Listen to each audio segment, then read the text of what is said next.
সম্মানিত ভাইয়ের আমার, আজকে আমরা আলোচনায় করব পরিষ্কার পরিচ্ছন্নতা এবং পবিত্রতার গুরুত্ব। তাহলে যখনই আমরা অপবিত্র হব, পবিত্র হওয়ার জন্য সচেষ্ট হব ইনশাআল্লাহ। যদি নিজে অপবিত্র হন, আপনার জন্য গোসল ফরজ হয়ে যায়, গিজার চালু দেন, ঠান্ডা পানি গিজার চালু দেন। গিজার যদি না পারেন তাহলে অন্তত ওযু করে তায়াম্মুম করে রাত্রি যাপন করেন। খবরদার অপবিত্র অবস্থা রাত্রি যাপন করেন। এই অবস্থা যদি মৃত্যু হয় খবর আছে। আল্লাহকে ভয় করেন, মৃত্যুকে ভয় করেন। সম্মানিত ভাইয়েরা, আল্লাহ কোরআনের ভিতরে বলেছেন পোশাক পরিচ্ছদ পরিষ্কার পরিচ্ছন্নতার ব্যাপারে, ওয়াসিয়াবাকা ফাতাহহির, তোমাদের কাপড় চোপড় পরিষ্কার পরিচ্ছন্ন রাখো। অনেক লোক যদি বলি ভাই নামাজ পড়েন, আজকে সমস্যা আছে। কি সমস্যা?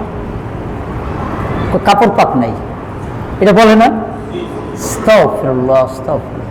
মুসলমানের কাপড় পাক থাকবে না, শুধু মুসলমানই হতে পারে না। মুসলমানের কাপড় চোপড় দেহ সর্বদা পবিত্র থাকবে। আল্লাহ তৌফিক দান করুন। অলওয়েজ পবিত্র থাকবে। আপনি পেশাব করে ঢিলাগুলো ব্যবহার করেন না, পেশাব গায়ের মধ্যে লাগাই নিলেন, কাপড়ের মধ্যে লাগাই নিলেন, আপনি কিসের মুসলমান? আল্লাহ কোরআনে বলেছে সিয়াবাকা ফাতাহহির, তোমার কাপড় চোপড় পরিষ্কার রাখো, পবিত্র রাখো। তাহলে আল্লাহর এই কোরআনের আয়াত দ্বারা বোঝা গেল আপনি টয়লেটের কাজ করলে এমন ভাবে করবেন আপনার গায়ে যেন পেশাব পায়খানা না লাগে। এমন রাস্তা দিয়ে হাঁটা যাবে না যেখানে ড্রেনের ময়লা আপনার গায়ের কাপড় চোপড়ে লাগে। সতর্কতার সাথে, অনেক সতর্কতার সাথে, যেখানে দেখবেন ড্রেন ধুইতেছে অথবা পানি পড়তেছে, এখানে ড্রেনের পানি, আপনি ওই রাস্তা পরহেজ করেন। সম্মানিত ভাইয়ের আমার, মুমিন সতর্ক হয়, অসতর্ক মুমিন হয় না। এটা মুমিনের চরিত্র, সতর্ক হওয়া। সম্মানিত ভাইয়ের আমার, খাদ্য পানীয় পবিত্রতা আজকে শুধু ভূমিকা বলতেছে, এটার বিষয়ে টপিকসে আমরা ধারাবাহিকভাবে আলোচনা করবো ইনশাআল্লাহ। আল্লাহ তাআলা কোরআনে বলছেন খাদ্য পানীয়ের পবিত্রতার ব্যাপারে, ওয়ায়ুহিল্লু লাহুমুত তাইয়্যিবাতি ওয়ায়ুহাররিমু আলাইহিমুল খাবায়েস। আল্লাহ তাআলা বলেছেন তিনি মানে রাসূল তাদের জন্য যাবতীয় পবিত্র বস্তু হালাল ঘোষণা করেছেন আর নিষিদ্ধ করেছেন অপবিত্র নিকৃষ্ট বস্তুকে। আল্লাহ কোরআনে বলেছেন সূরা আরাফের 157, ওয়ায়ুহিল্লু লাহুমুত তাইয়্যিবাত। আল্লাহ তাআলা বলেন তোমাদের নবী তোমাদেরকে শুধু পবিত্র যে বিষয়গুলো বস্তুগুলো এটা তোমাদের জন্য হালাল করেছেন। জোরে জোরে বলি সুবহানাল্লাহ। আর অপবিত্র বস্তুগুলিকে তিনি হারাম করেছেন। তাহলে পবিত্র বস্তু কি? যেমন ভাত খাওয়া, ফল ফলাদি খাওয়া, শাক সবজি খাওয়া, পানি খাওয়া, আর মদ খাওয়া কি?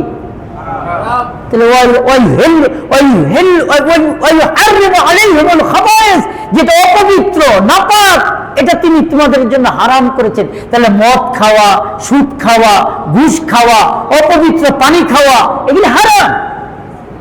সম্মানিত ভাইয়ের আমার, ইসলাম পবিত্রতার গুরুত্ব সীমাহীন। আপনার জীবনের জন্ম থেকে মৃত্যু খালি ঘর বাড়ি পরিষ্কার রাখার নাম ঈমান না, জীবনব্যাপী পরিষ্কার পরিচ্ছন্ন পবিত্র থাকার নাম ঈমান। সম্মানিত ভাইয়ের আমার, আল্লাহ কোরআন বলেছে আল ইয়াউমা উহিল্লা লাকুমুত তাইয়্যিবাত, আজকে তোমাদের জন্য সমস্ত ভালো জিনিস হালাল করা হলো, যেটা পবিত্র সেটাই তোমাদের জন্য হালাল করা হলো। আল্লাহ বলেছেন কুলু মিনাত তাইয়্যিবাত, খাবার ব্যাপারে যেটা পবিত্র সেইটা খাও। তাহলে অপবিত্র জিনিস খাওয়া যাবে না।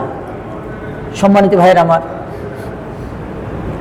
কথা না বলি তো আল্লাহ তাআলা কোরআনে বলেছেন কুলু মিনাত তাইয়্যিবাত, পবিত্র বস্তু খাও।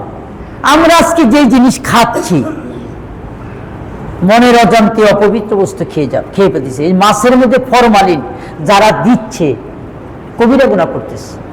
ফল ফলাদির মধ্যে টাটকা থাকার জন্য একটা কাঁঠাল পেকে গেলে 2 দিনের বেশি থাকার কথা না, 1 মাস কাঁঠাল পাকা থাকে। ওর ভিতরে এমন ফরমালিন দিছে, আল্লাহু আস্তাগফির। আপেল চেয়ে থাকে মনে জানি 2 মাস রাখেন, দেখবেন 1 মাসও তো থাকে, কিচ্ছু হয় না। ওর ভিতরে এমন ফরমালিন দিয়েছে, আপেল, ডালিম যত যা আছে সব এই ফরমালিন। আল্লাহ বলছেন পবিত্র বস্তু খাও। তাহলে এই যে অপবিত্র মানুষের জন্য ক্ষতিকারক বস্তু যারা দিল, যারা এগুলি ব্যবসা করলো, গোটা ব্যবসাটাই হারাম হয়ে গেল। আল্লাহ এর থেকে জাতিকে, দেশকে, গোটা পৃথিবীর মানবকে হেফাজত করুন। সম্মানিত ভাইয়ের আমার, আল্লাহ বলছেন কত সুন্দর কথা বলছেন। আমি যে পানি নাযিল করেছি এই যে বৃষ্টির মাধ্যমে, এই পানিটা ছিল লবণাক্ত, তোমার খাওয়ার অনুপযোগী। এটা মধ্যে ছিল কার্বন ডাইঅক্সাইড।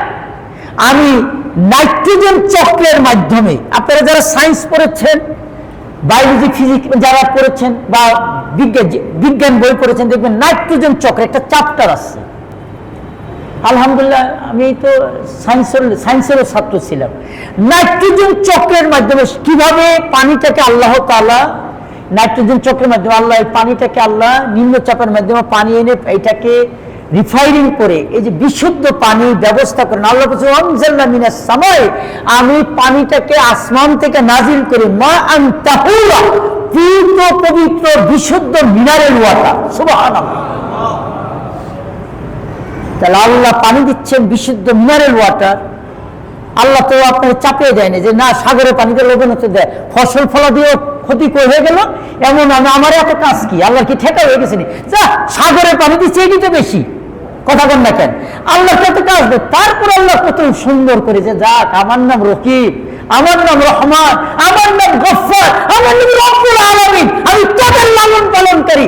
আমি দয়া করে রিফাইনিং করে পানিটাকে বিশুদ্ধ ট্যাবলেটকরণ না করে আমি কুদরতিভাবে বিশুদ্ধকরণ করে এটা নাইট্রোজেন চক্রের মধ্যে আমি মা আন তাহুরা বিশুদ্ধ পানি দিলাম।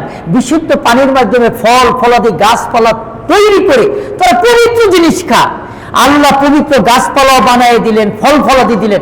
আমরা এটা ফরমালিন দিয়া জাহরাল ফাসাদু ফিল বাররি ওয়াল বাহরি বিমা কাসাবাই বিন্নাস। আল্লাহ বলেন নিজে আজকে নদী নালা যে বিষাক্ত হয়ে গেছে, দূষণীয় হয়ে গেছে, ফল ফলাদি যে বিষাক্ত ফরমালিন যুক্ত, এটা আমি আল্লাহ করিনি, এটা তোরা করছিস।